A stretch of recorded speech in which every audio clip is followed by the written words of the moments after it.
Albuquerque, New Mexico.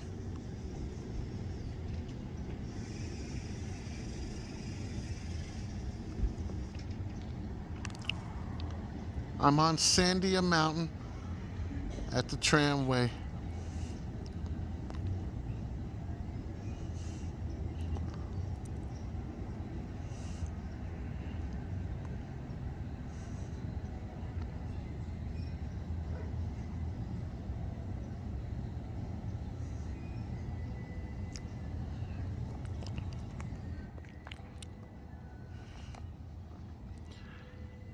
Sandia Mountains.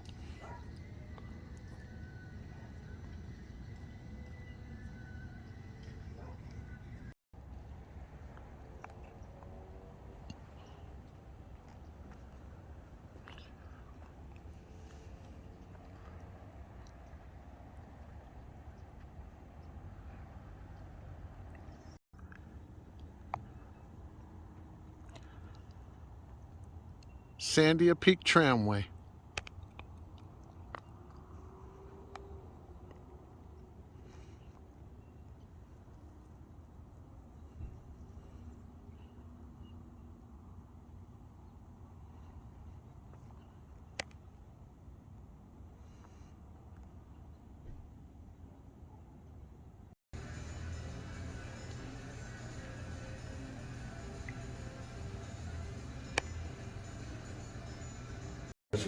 Door at night for this open suddenly. I'll go right out. Say goodbye to my kids for me. I'm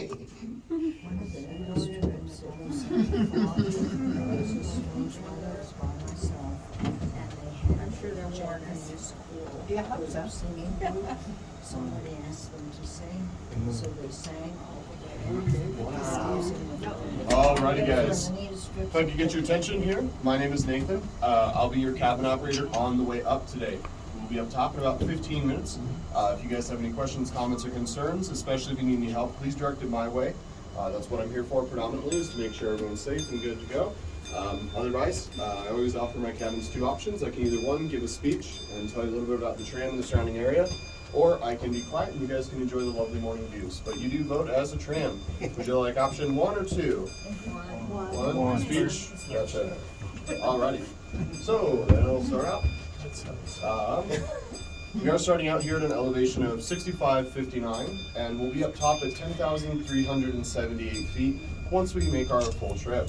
It's going to be about 15 minutes and about 2.7 miles that we'll be traveling along our cable here.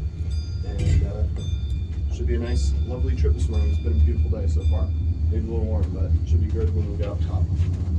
Now, the tram was built over 2 years, from 1964 to 1966.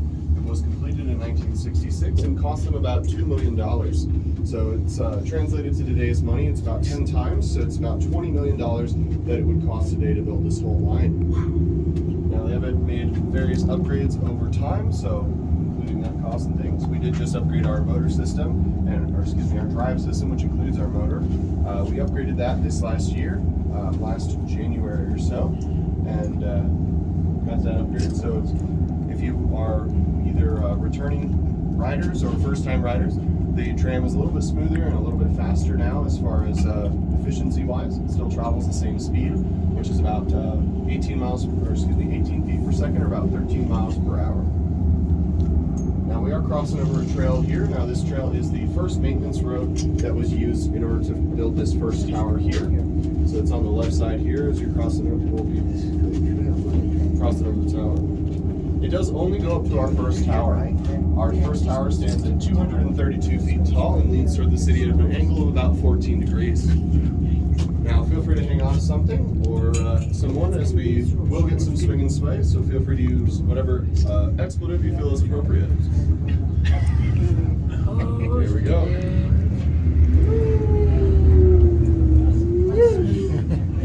Alrighty. Now crossing over that tower, that is the first of 2 towers we'll be crossing over on our journey towards the top here. Now we do get a lot of wildlife in the area of the tram here. We are in what's known as the Cibola National Forest. The Cibola National Forest is named so because it means 2 things. One, it's named after the native word for buffalo, And then the secondary thing is Cibola was what the Spanish referred to as one of the other cities of gold that they were looking for, much like El Dorado. So this is named Cibola National Forest, and when you get up towards the top and further along, you will run into the Santa Fe National Forest if you do go out hiking today.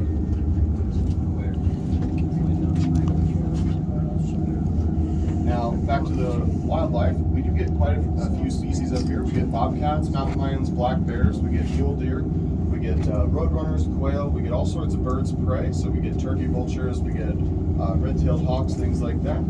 We get crows and ravens as well. And so we have quite a lot of bird varieties up here. We get a lot of avid bird watchers. If you go about 2.5 miles over to the crest from our upper terminal, they actually, during the winter time from December until March, they have bird feeders that they put out for rosy finches. We are one of the few places in the entire world where you can see all 3 different types of rosy finches during the winter. So we have a conservation group that's dedicated to trying to keep them here.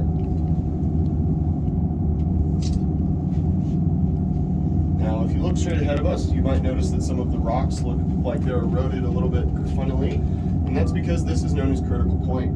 Now, Critical Point was the only point that they had to make the decision as to whether they were going to build another tower or blast the rock. Now, they decided to blast the rock here. It's the only place on the mountain that they had to do that in order to get across this ridge line that used to exist there.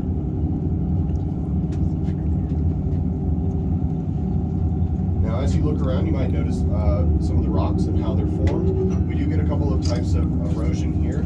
Our mountain was formed because of volcanic activity and plate movement known as rifting. So basically, the river valley that you're seeing out back of the tram here, you're seeing that big green strip that runs along the city. That's the Rio Grande. That's also the closest fault line.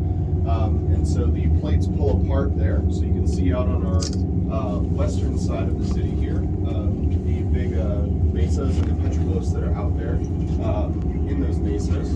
And then on this side, you have the mountains in a really sheer face. So the process was formed via rifting, which essentially means that the plates are pulling apart, and they're also the volcanic activity is pushing magma upwards, so it's shoving the mountain upwards while the plates are also pulling apart. Our mountain is about 1.4 billion years old, so a lot of the rocks and stuff that you're seeing down at the bottom are actually much older than the rocks that you'll see at the top here. This one area was once all underwater, so we do have a lot of fossils and things that you can find up here. Most of them are microscopic. They're microscopic invertebrates, but if you do find a vertebrate fossil, please do not take it. It is a felony to remove any vertebrate fossils since we are in a national forest. We also ask that you don't take anything else, as the flowers that we have up here, some of the varieties are poisonous. Now we are going to be crossing over here on our tower, and we are going to have some more swing. Whoa! Wow! Look at that. Wow-wee! Oh, you got Alright. film that. That's Now just crossing over incredible. that does mark our entry onto the longest single span of unsupported cable in the world for any tramway. 1.7 miles from that tower all the way to the top as we're moving along. Now on the right hand side here, we'll see our sister car approaching us in that lovely red color. Feel free to give our cabin op, who is the only one on board, a nice big wave. His name's Ryan. Nice guy. I see those. We recommend you be nice to him as we go by. We might have him on the way down. Now that does mark our halfway point in our journey. It's going to be about 7.5 minutes to the top. So everything that the other car does, we do as well. So we are a counterweight system known as a double aero reverse jig-back tram, meaning that basically the tram is being fed down the mountain. So everything, all the cable, all of the cars and everything go through a series of wheels at the top and the bottom, but all of the slack and everything is being pulled to the bottom, and then we're being pulled along to the top because of that counterweight system. So a lot of people ask us, you'll see like typically when you're on the tram and you're going back downhill, you'll be quite a bit lower than the other trams, and that's simply because all of the slack is being fed on the downhill side. It's not because people ate too much lunch, we promise. Now we are in what's known as the this span from Tower 2 all the way to the top is known as the Big Span, because of that big span of cable. Now this valley, because of that, is known as Big Canyon, or Big Valley, Big Canyon, whatever you want to refer to it as. And it's the first of 3 canyons that we'll be entering into on our way up towards the top.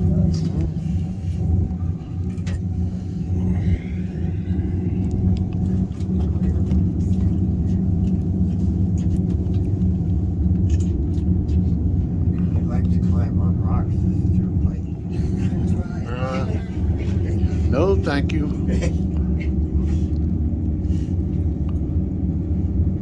Alrighty, now crossing this big rock face does mark our entry into the second of the 3 valleys.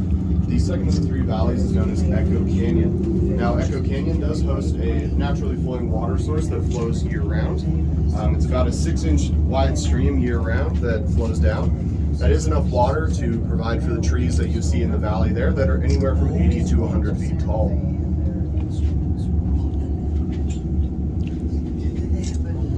Now that water source does form at the top there. You can follow the tree line and follow up to about where it forms. It's a naturally forming spring that forms due to rainfall and ice melt and things like that. But it does end up getting enough water to trickle down throughout the year. Remains of the plane down here crashed when I was living here. They crashed into the mountain. Obviously there were no survivors.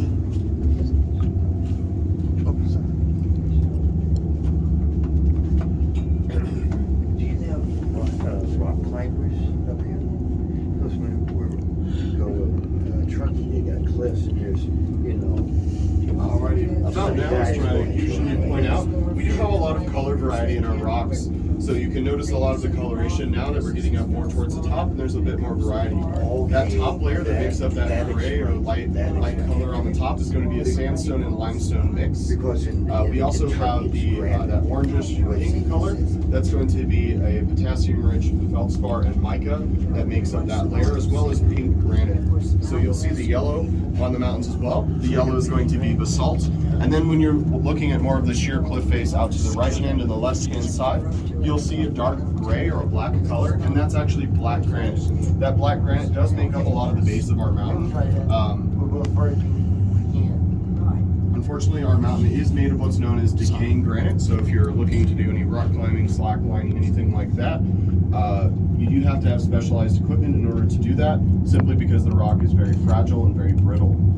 Now, this is the 3rd and final canyon that we're entering into on our ascent to the top here, and that is known as Domingo Baca Canyon, named after a cattle rancher who came through the area. Now, he was known to graze his cattle on the backside, and through here, he is pretty famous. You see his name a lot around town. It's a very wealthy family that still exists today. Now, if you look up to the top of the mountain there and look all the way to the ridgeline and follow it all the way to the left to the very point, the highest point that you can see out there, you might make out a little square shape. Now that square shape, the little black window that you might see, is going to be a stone cabin known as the Kiwanis Cabin. Now the Kiwanis Cabin was built in the 1930s and 1933 by the Civilian Conservation Corps. Now the Civilian Conservation Corps did build that as a shelter for their workers that were building trails and power lines and phone lines up on the backside of the mountain here during the New Deal project that they were doing in order to put workers back after the Great Depression and World War II. Now, so a lot of this stuff that's up here, you'll see the roads and things that are up here were built by the Civilian Conservation Corps. But you'll also notice that when you look at the cabin up there, it's made out of stone, the stone that exists at the top. Now that was the 3rd building that has existed there. The first 2 were made out of lumber. The first one got hit by lightning and burned down. The second one got blown off the mountain. And the 3rd one they made out of the limestone that exists here at the top. Because they imagine they were tired of shipping all that lumber up and having it get destroyed. Now it's no longer a shelter for workers, it's mostly just a sightseeing spot for hikers and backpackers and whoever else wants to go see it. It is a lovely hike, it's about 1.25 miles each way, so 2.5 mile round trip. It takes about an hour, hour and a half depending on your speed. But it is a lovely hike out there.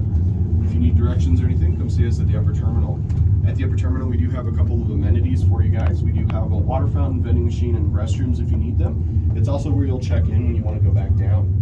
We run about every 15 to 20 minutes today. So whenever you feel like checking in, it's the same process as guest services. You just show your QR code or your physical ticket to the folks up here, and they'll get you ready to go on the next flight. Once again, if you do need anything, please come to the upper terminal, first aid, anything like that. That's what we're here for. You need water or anything as well, we've got that up here. Now, there are other restrooms that are down on the back side of the restaurant, but they may not be open just yet. So if you do need a hiking pole.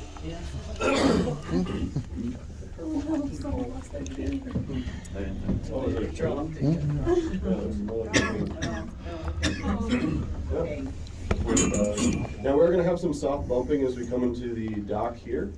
Just like docking a boat, we're going to bump into the guide rails just a little bit.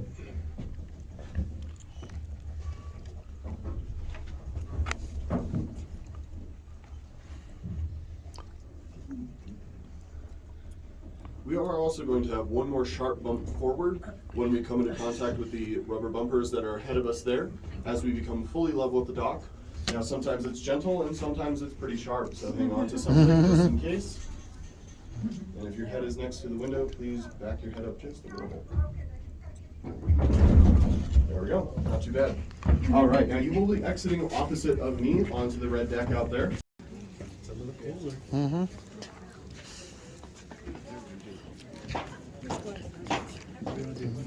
Bathroom, go in there.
I think it was right here.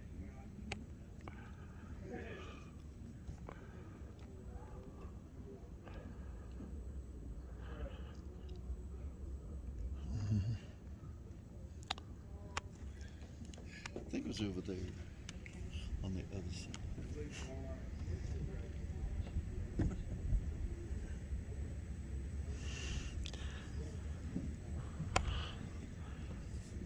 Albuquerque, New Mexico.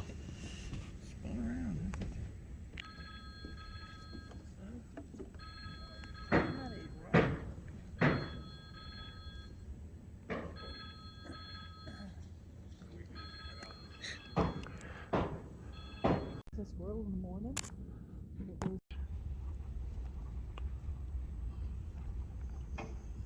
Oh, sorry.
That's kind of cool.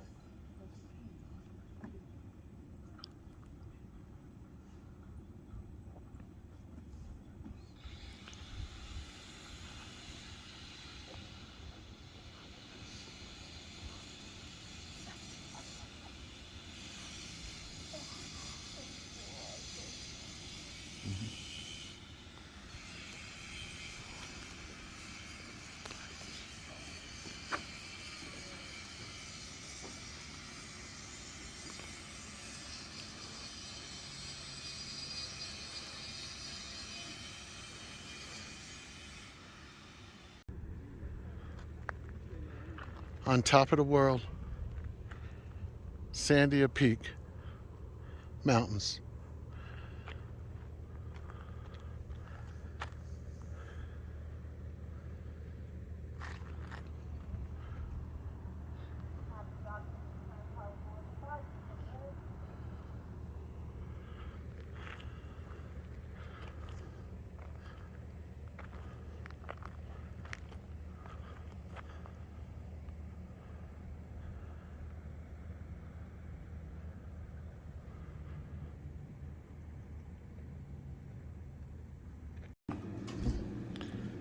This is New Mexico, eastern side of Sandia Mountains.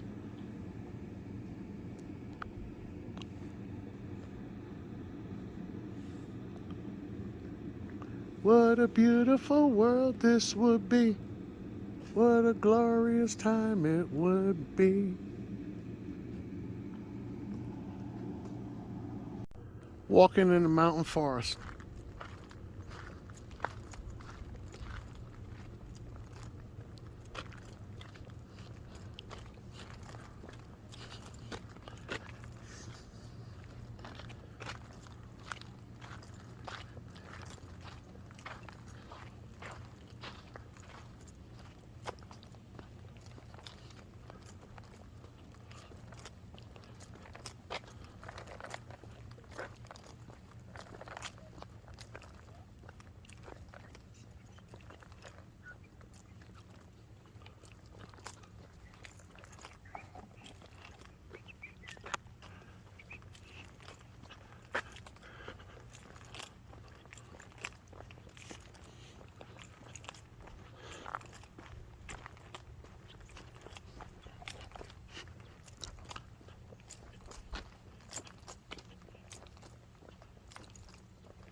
This is a nice spot.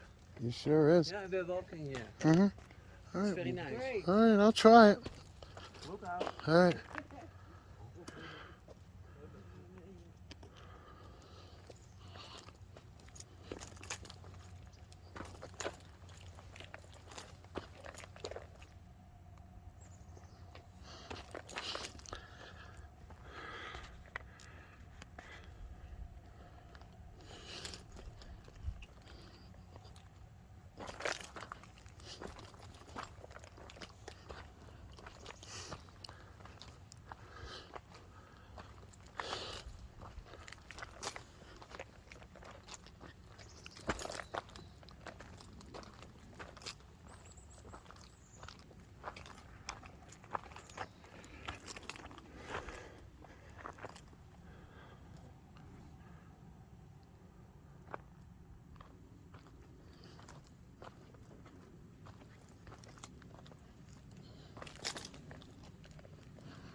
Well, this is what I say. Take a hike.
Hey, brown squirrel. I'm sorry, we don't have any snacks for you. Oh, he's looking at you, Cat.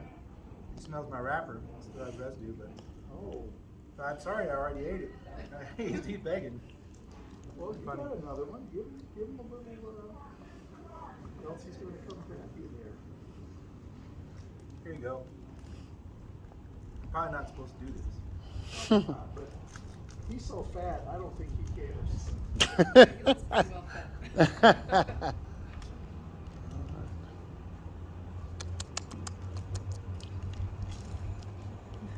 I want my food. I want for food.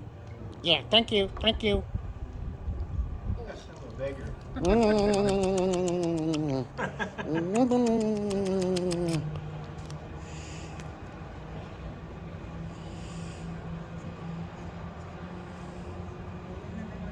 There's just a little squirrel we're watching.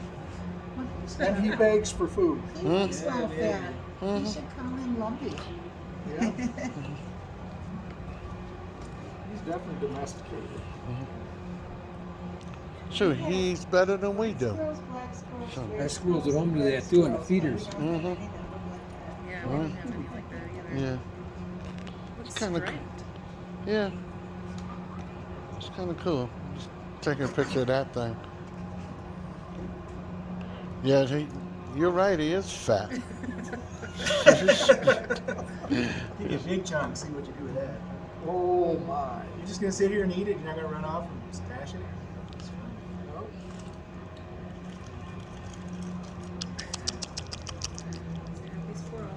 Yeah.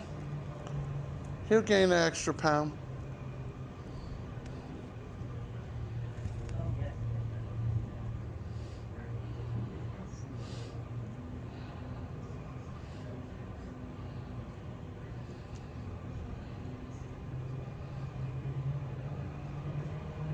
I've never seen a squirrel that would get that close to people. Yeah. I've never seen a squirrel beg. They're not afraid of humans anymore. At least this one isn't. Yeah. As long as you feed them, it's fine. Well, I think they've discovered we have food. It's easier to get it from us. Oh yeah, that's why they don't want to hunt for it anymore. Power bars are much more tasty than pine cones. I think he's a chocoholic. What was that bar you gave him? It's called the Kind Bar. Oh, fine. They're supposed to Does be it have chocolate. nuts in it? Yeah. That's what I thought. I'm eating away. Yummy, yummy. Yummy, yummy, yummy. I got love in my tummy and I feel like I'm loving you. I remember that song. Huh? There you go. Loved it when I was growing up. Huh? I hear you. It's kind of That's a cool. full meal for you, but Mm-hmm. Oh, yeah. you shouldn't be hungry the rest of the day after that. It's like, they're big, Sam, with morning munchies.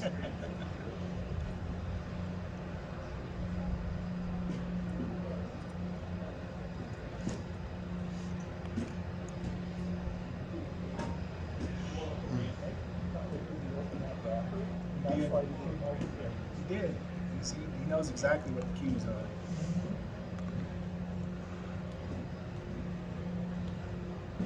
Or she, I don't know, I didn't look.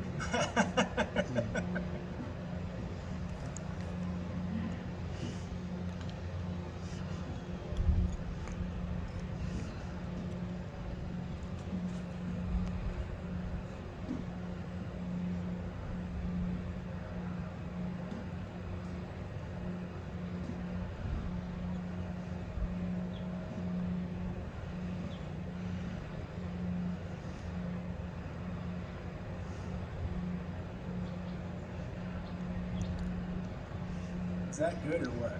Yeah, that was good. That was good. Oh yeah, come on, free me. No more. Aw, darn it. I'll I find got, somebody else to build off with. I gotta go. Sorry, I don't have any. Me either. I ain't got no food.